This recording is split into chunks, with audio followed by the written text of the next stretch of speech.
education gender gap. So it's all about education and the difference between the two genders, boys and girls. All right, and read the subheading. Boys in the socialization process will tend to discount the importance of the particular subject area when it's only women teaching it. All right, so now let's go to the question. All right, so question number 1 to 3, you're gonna have to match these statements with those three experts: Cecilia Reynolds, Paul Kaplan, and Leonard Sachs. Since there are only three, apparently you can use those ABC as many times as you want. That's it.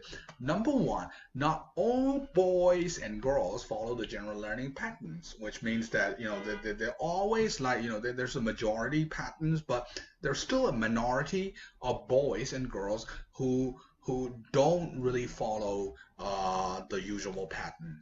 All right, number two, there are inborn differences in the way the boys and girls learn, and it has differed since birth. Okay. And number three, in the past, boys' poor literacy performance did not disadvantage them professionally. Now there's a problem if boys are poor in literacy, but in the past there wasn't much of problems. Okay, who says it? And number four, boys and girls respond differently to different teaching styles. And number five, the high proportion of women in teaching is bad, is a disadvantage for boys. Okay, who says it? A, B, and C. You match them. And number 6, 9, and 10, gap fills no more than 3 words. Research suggests that the gender gap in math and science has, so it has to be has, it's got to be above 3. Okay, you try to find the gap between the science and math and what has happened so far.